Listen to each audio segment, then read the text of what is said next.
Welcome to this podcast for Brighton School of Business and Management students studying for the HND Level 5 courses. You're being asked to base your assignments on your own work-based experience, but it would be useful where possible to include examples from other organisations to help explain or to illustrate the points you are making. On to section 1. You need here to demonstrate a clear understanding of information needs and knowledge needs, which I think are two slightly different things, but more specifically you're being asked to assess these needs for your own organisation. On to bullet point 1. I would interpret this as looking at the very wide range of decisions that need to be taken in order to arrive at a clear description and understanding of what an organisation's information and knowledge needs are likely to be. Bullet point 2 is asking you to look closely now at the information and knowledge needed to help ensure that effective decisions are made by an organisation. Perhaps keep in mind here that the information needs of one organisation may be very different from those of another. Also, different people or different teams within the same organisation may have different information needs and certainly will have very different knowledge needs. Some examples of these differing needs within your organisation would, I think, be very useful for this part of the assignment. You should also consider what or how knowledge and information requirements may change over time and what an organisation needs to do in order to respond to and to accommodate this requirement. Bullet point 3 is asking for an assessment of internal and external information sources, and your assessment could cover a whole range of issues here, like the value or quality of external versus internal information sources, the cost of gathering information, the different types of information that are available, both qualitative and quantitative. Perhaps you could look at the reliability of information from different sources, and also whether an organisation has the processes in place to effectively gather information. Bullet point 4 is looking at recommendations for improvement.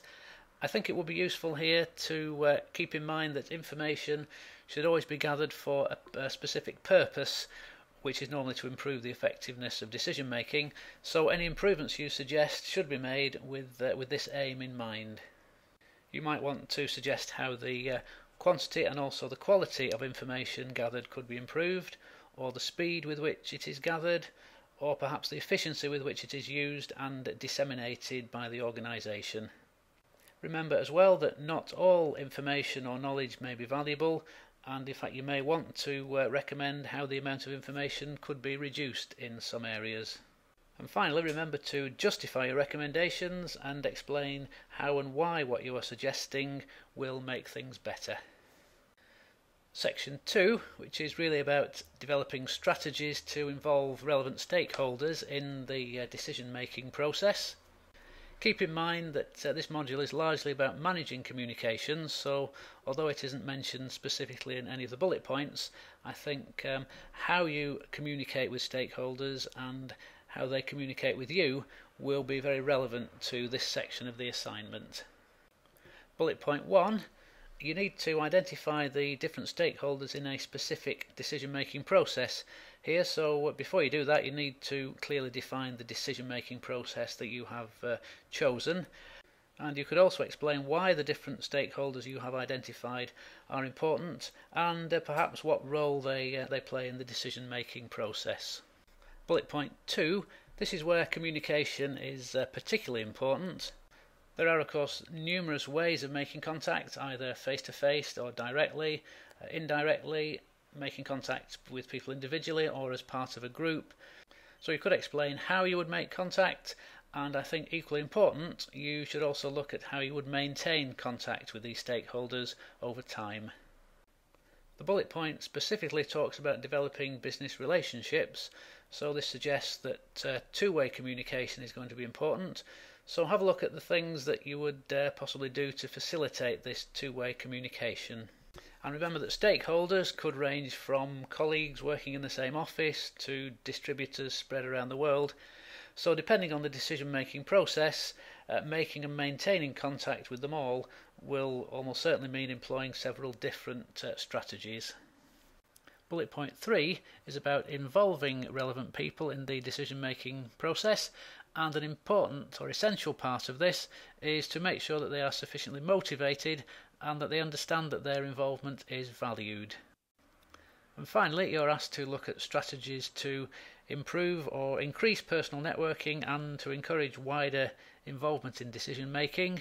So you need to make it clear in this section why your proposed strategy will improve things and identify some of the problems or obstacles that you are trying to overcome. Section 3, which is about communication processes.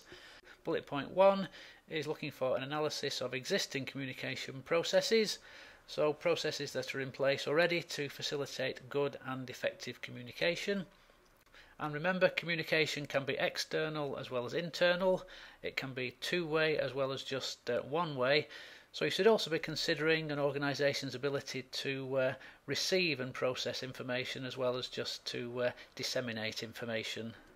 And there may also be informal methods of communication you need to consider, which may be a bit more discreet and perhaps harder to evaluate than more formal communication channels. Bullet point 2 is looking at the appropriateness of an organisation's communication. This can cover several things. Is the information itself appropriate?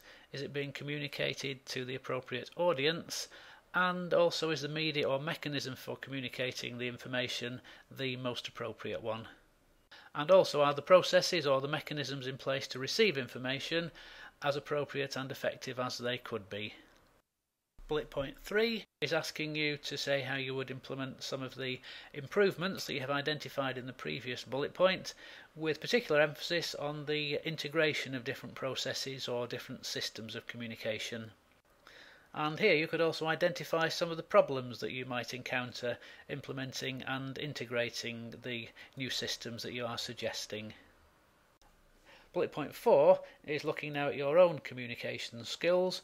So just like any other plan, you need to start with an honest appraisal of where you are now, perhaps a SWOT analysis, identify some clear objectives for your own communications skills improvement, and then put forward your plan that would allow you to achieve these objectives, and finally a system or strategy in place to monitor the effectiveness of your personal plan. On to section 4, which is looking at systems improvement. The bullet points take you through a logical sequence of, first of all, understanding and reporting on what is happening at the moment, then what changes you would make to improve what the organisation is currently doing, including consideration of how you would carry out these changes, and also what some of the wider implications of these changes might be. And finally, you're being asked to consider a strategy that would allow or improve access to the information and knowledge. There are a few points to consider.